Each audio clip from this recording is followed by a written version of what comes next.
L'aloe vera est considérée depuis des millénaires comme une plante médicinale mythique. Déjà, les Aztèques l'utilisaient comme remède miracle contre beaucoup de maladies. Dans la médecine populaire, elle est connue pour ses propriétés désintoxicantes, purifiantes, dégraissantes et désacidifiantes. Aujourd'hui, on sait également qu'elle exerce une influence positive à la fois sur le taux de sucre et le taux de graisse dans le sang, par exemple le cholestérol. Mais il faut préciser qu'il existe différentes sortes d'aloe vera. La véritable aloe vera, l'aloe barbadensis, est un lys du désert et est cultivée dans les régions sèches, notamment en Amérique centrale et en Amérique du Sud.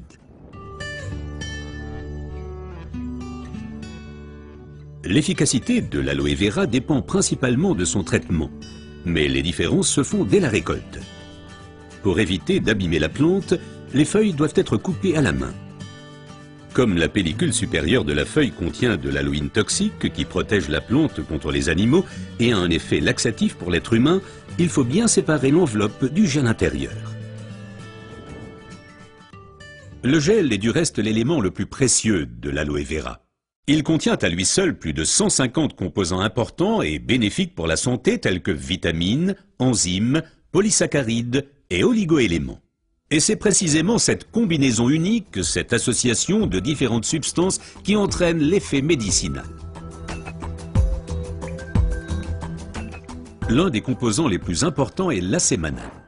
Il a une influence positive sur le système immunitaire et diminue d'autre part les inflammations et les radicaux libres. Le résultat, une amélioration de l'apport en oxygène. Observons ce phénomène de plus près. Le sang assimile l'oxygène dans le poumon et le transporte à travers les vaisseaux sanguins vers les cellules. Les gros vaisseaux se divisent et deviennent de plus en plus petits pour devenir enfin des vaisseaux capillaires. Les capillaires sont les plus petits vaisseaux sanguins. C'est là qu'a lieu le transfert de l'oxygène du vaisseau sanguin vers les cellules.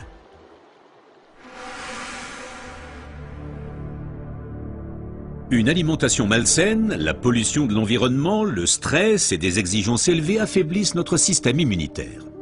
Les radicaux libres ont le jeu plus facile et ils peuvent entraîner des micro-inflammations dans l'organisme.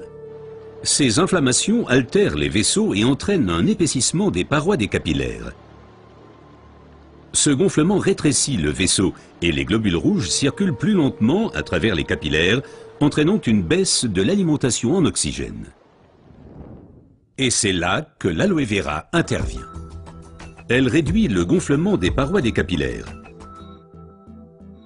Les globules rouges circulent plus rapidement et l'alimentation en oxygène est améliorée.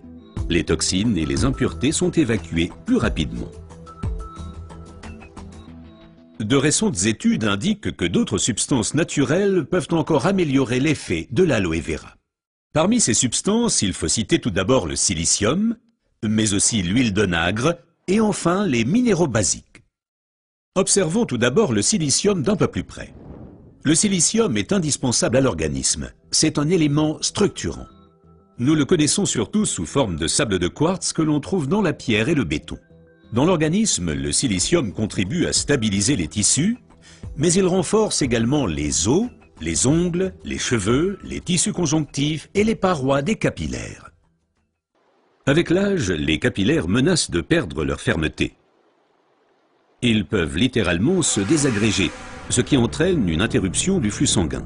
Dans le pire des cas, ceci peut entraîner des incidents vasculaires cérébraux et l'infarctus. Le silicium renforce et soutient les parois des capillaires et maintient ainsi le vaisseau sanguin ouvert. Les globules peuvent ainsi continuer à alimenter les cellules en oxygène. Mais le corps humain ne peut pas s'alimenter en silicium sous sa forme d'origine qu'est le sable de quartz. Toutefois, la nature offre des alternatives, et notamment une source végétale idéale, l'ortie. Car elle est riche en silicium naturel, mieux assimilable par l'être humain.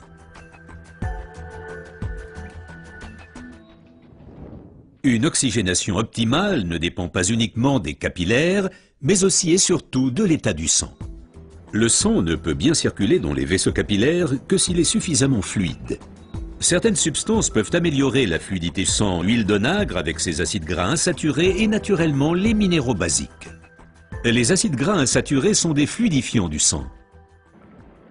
Ils empêchent les globules de s'agglutiner et donc un épaississement du sang. Les minéraux basiques soutiennent l'élasticité des globules rouges et facilitent ainsi leur passage à travers les capillaires. Ces deux éléments améliorent la fluidité du sang et garantissent ainsi son alimentation optimale en oxygène. Permettez-moi de récapituler. Une oxygénation satisfaisante de nos cellules est une condition importante de notre santé et permet également de prévenir les maladies graves. L'aloe vera et son effet décongestionnant améliorent l'oxygénation. Le silicium renforce les parois des capillaires et garde le vaisseau sanguin ouvert. Cet effet est renforcé par l'huile d'onagre et aussi par les minéraux basiques. Ce que la médecine populaire savait depuis longtemps est maintenant confirmé par la recherche moderne.